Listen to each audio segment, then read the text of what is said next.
So, hey guys, I am downstairs in my bathroom / laundry room, and what I'm gonna do is a little restoration. Something that I haven't done in a while, never done on camera for you guys. So, what am I restoring? I am restoring this Ozark Trail. Not sure if you'll be able to see that. It's gonna be able to focus, but anyways, it's the Ozark Trail Walmart brand. Their variety of a whopper plopper, right? So, I found it last weekend over at Binder Park in over here in Jeff City, Missouri, where I live.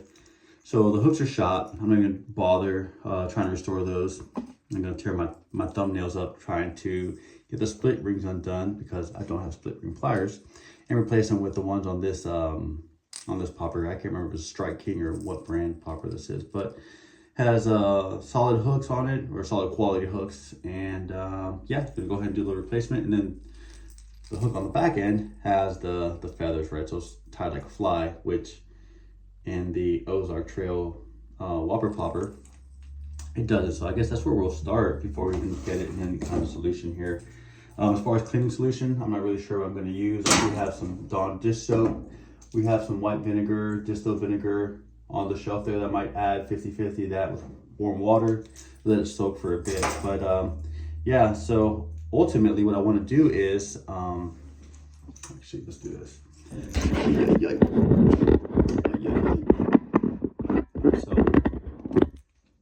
get it from the camera for you guys. So ultimately what I want to do is go ahead and get this back to just a better state, right? So improve it from where I found it. Not sure I'll get it to be brand new again, but kind of improve it to a better state than what I found it, and take it out and catch a fish. Now it's November 17th right now. It's pretty cold outside and overcast, real, well, it's not raining, but it's kind of one of those melancholy days. So I probably won't use it today, but I do want to take it out and catch a fish on it. I think it'd be pretty poetic if I was able to take it out to Binder and catch a fish right next to the spot where I found it, right? That'd be pretty cool. And that's something I like to capture on film for you guys and upload it so that we can share that experience together. Or take it to South Florida because I'm due for a trip. I figured in the spring I'd go down to South Florida and try to catch like a snakehead or peacock on it, peacock bass or largemouth bass or any fish. I don't care, snook, tarpon, or whatever hits it. But yeah, I think it's pretty cool. So what I'm going to do now is going to remove the hooks and put it in the solution and go from there. So yeah. All right, so the split rings are off, trebles are off. Time to put some warm water on this bad boy and plug you into the charger cord. All right, sweet. Get some warm water on this bad boy and we'll go from there. All right, it's full of water. To the magic of time and editing, I'll put a little bit of vinegar in there with the soap and the warm water. Just let it sit. So let me take a little pause for the cause and we'll be right back. All right, so it's been in here for a little while. Let's see if we can make anything happen. I didn't want to have to go and buy like a magic eraser right yet. I'm not even sure what the stock color to this thing is. Oh, it's kind of coming clean. Check that out. It's like not sure if it's sun fade or whatever, but it's certainly coming clean. So, all right.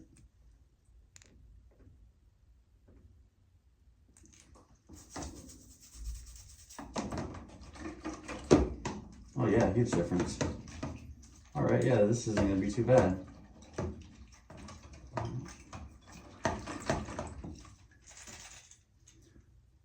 Belly. Oh, also, guess who remembered that they do in fact have split ring pliers? Yeah, this guy tore my thumb up for research purposes, right? For science.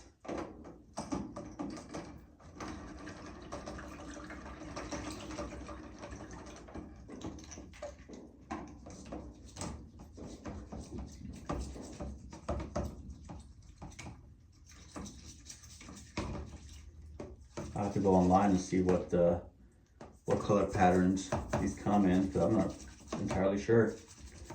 It used to be white, or maybe it's supposed to be off-white, who knows? I mean, I'm sure it'll catch fish no matter what color it is, right? So oh yeah, it's kind of coming out nicely.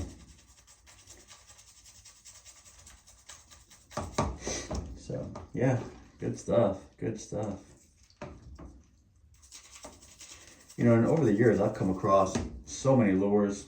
I've picked them up and throw them in, like, you know, tackle box or tackle bag or in a cup in my center console or what have you. So it's kind of cool to be able to do this now. And something I can probably, I mean, it's kind of hard to say you get into it because you can never time it. But it's something that I will probably start to do, because to be honest with you, I'm not even sure where most of those lures that I find end up. I could kind of just lose sight of them, toss them, or, you know, whatever. Yeah, it's not too bad. So we'll let it rest for a little, or not rest, but soak for a little while longer, and then we'll come back. But yeah, it's a heck of a difference.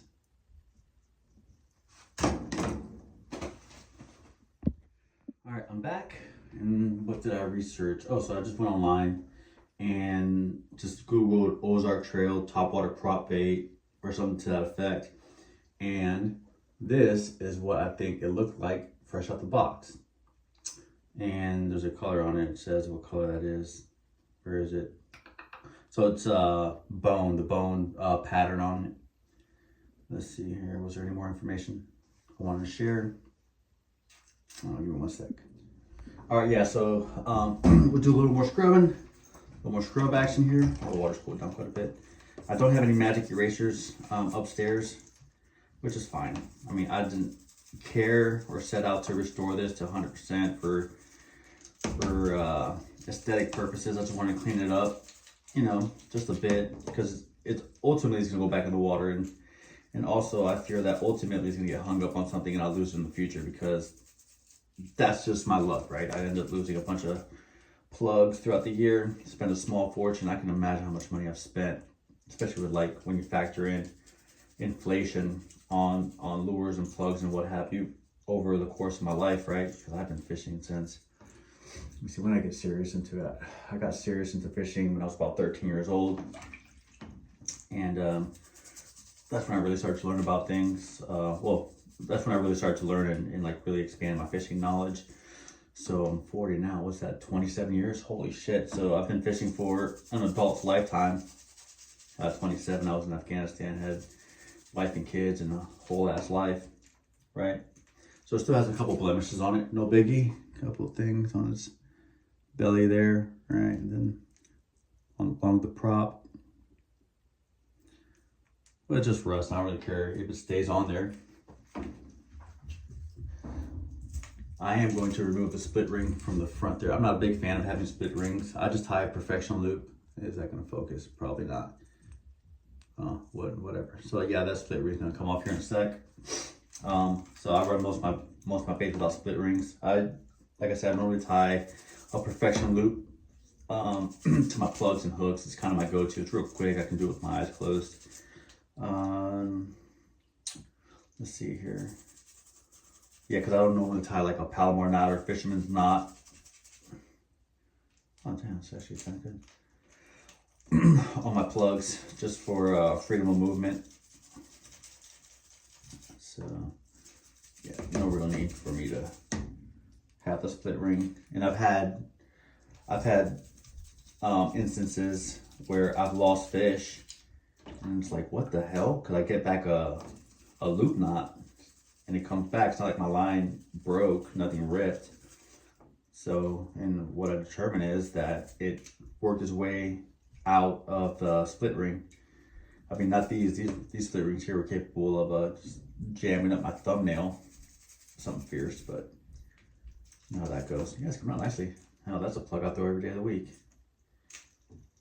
I'm gonna run a little bit of grease down in here. Although that does spin freely. Like, it's not hung up on anything. So this plug was in the water for a while, but I guess not long enough to seize the prop. Yeah, so I guess it'll probably be about as good as it gets. You know. Let's see, let me hit this just a little bit more. Yeah, like sorry, I'm just laughing because, you know, I don't picture Mr. Snook or Mr. Bass going, hey, that thing's got a little grime on it, I'm gonna bite it. There's so much commotion. They're looking at it from underneath, looking up. So it's almost always just gonna be a silhouette. I'm not really sure color matters. Cause I mean, they come in black, white, and fire tiger. I'm a firm believer in that. That's the more, the sense of those paint schemes is more for catching fishermen, not necessarily fish. Yeah, because I mean, we want pretty lures in our tackle boxes, right? So we kind of just think we know what's gonna work, but fucking what the hell do we know?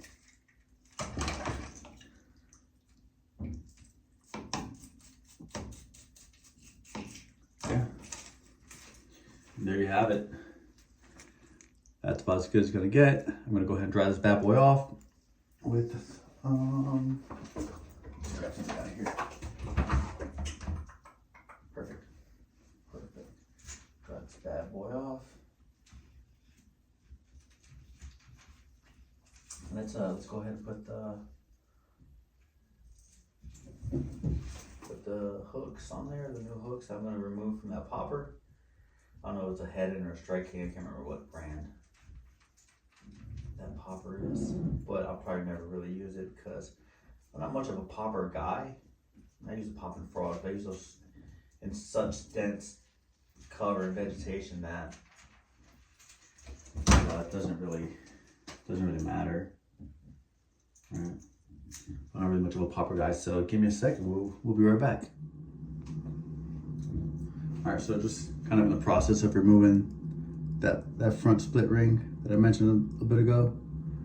I'm not sure it was focusing. If it's not, I'm sorry. I apologize for that. This phone case has been through hell, so I mean, I guess so has the phone, right? So, yeah, take this bad boy off. All right, so there it is. Boom, time for the new hardware. It's gonna be pain because this split ring looks even smaller than the last one. I wasn't really wanting to reuse these bad boys either. So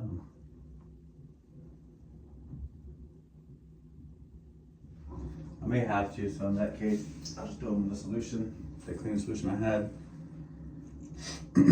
Excuse me. The other ones do look more robust as well, which is almost desirable, right? So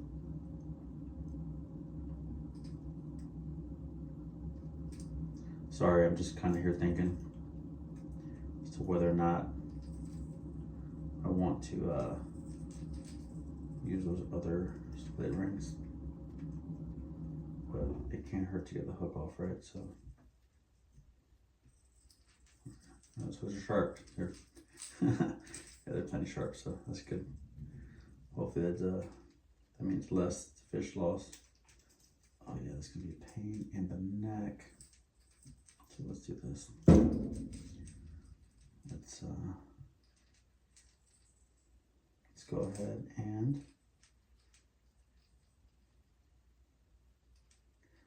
use the good old thumb. Oh, that sucks. Never feels good.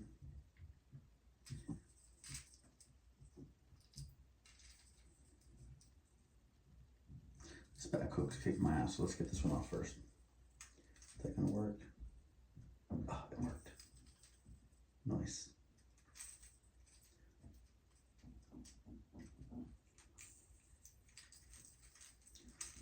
Nice.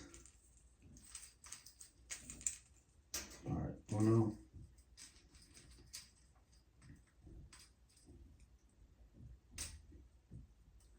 Oh, nicely done.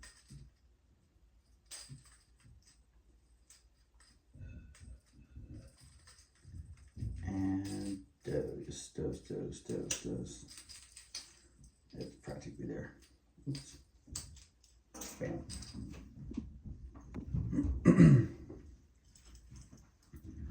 All right, so I'm going to reuse the original split rings for several reasons. One being they're bigger, right? So they're bigger split rings, and they're kick my ass, but I'm fine with that. It is what it is. Come on, you.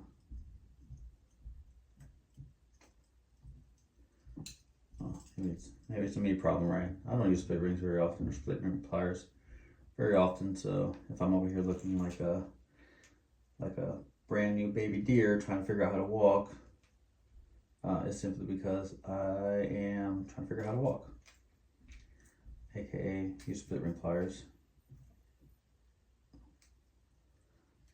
I might get some. Well, no, I'm not gonna do that. I was gonna say I might get some that are just dedicated for this, but how? Oh, I don't know. I might or might not. Right now it's a toss up, depending on how I feel on whatever day. All right, so rear split ring is back on. Let's see if we can get the front split ring on quicker. All right. And positioning.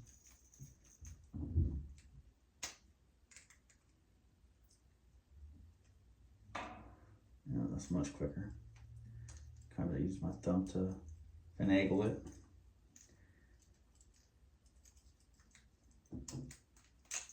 Alright, so the split rings are back on. Boom, moving in the right direction.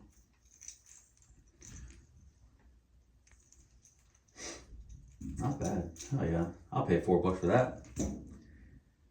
And so let's get that front split ring opened up again. So these hooks here are, well, I don't know if they are or not, but they seem to be a lighter wire hook than what was removed. So hopefully it's not a problem. Like if I catch a fish that's so big that he's giving me issues with these lighter hooks, you know, it is what it is. Will it be a bass that gives me a problem? Probably not. Knowing my luck, it'll be a limb. Okay, let's see here.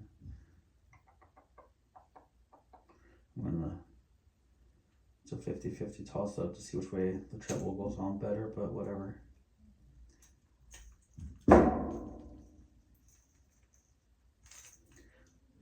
Oh, lovely. All right, so it's happening. It's happening. All right, sweet. Treble number 1. And treble number 2 is gonna be fancy, right? It's got the feathers. Not sure that's gonna draw anything, but it's what I had. And they, you know, whatever company decided it's a good idea to put it on the popper. So why not put on a popper plopper or Ozark Trail, excuse me, prop bait.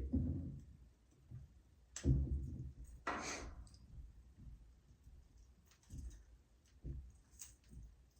right, moving.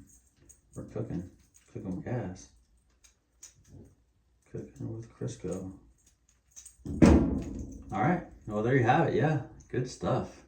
Kind of done there. All right. Yeah. Now hopefully I'm able to get a fish on a following video here soon. It's cold outside, so I might just keep this guy over the winter in dry storage, and I don't know, bring him out when the weather gets nice and warm. Also, it'd be really cool to be able to get a replica mount of whatever I catch on it and keep this in this mouth, because I'd hate to lose this. I hate losing lures that produce fish. I've lost lures over the years that kind of bothered me a bit because I caught so many fish on that particular lure, and you know, once you lose, you're like, damn, you know, the memories of, not the memories, but that's what it becomes just a memory. So yeah, we'll see what happens. Let me see here. But yeah, the guys can go in storage, and hopefully here, like I said, in the near future, we're able to put a fish on film for you with this exact lure. So let me see if this makes any sense. Yeah, coming down. Yeah, we can get a fish on this exact lure. And oh gosh, retire them. I've retired plenty of lures in the past that have caught, you know, big fish and have gotten mangled in the process, and just kind of, you know, retire them, say, hey, you know, you've done well. You're able to go out the pasture and live the rest of your days, and, you know, just on the wall with a stack of memories. But these hooks are sharp. Just poked the hell out of myself. Yeah, so that's the long and short of it. That's the video for today, and thanks for watching. Later, guys. Yay!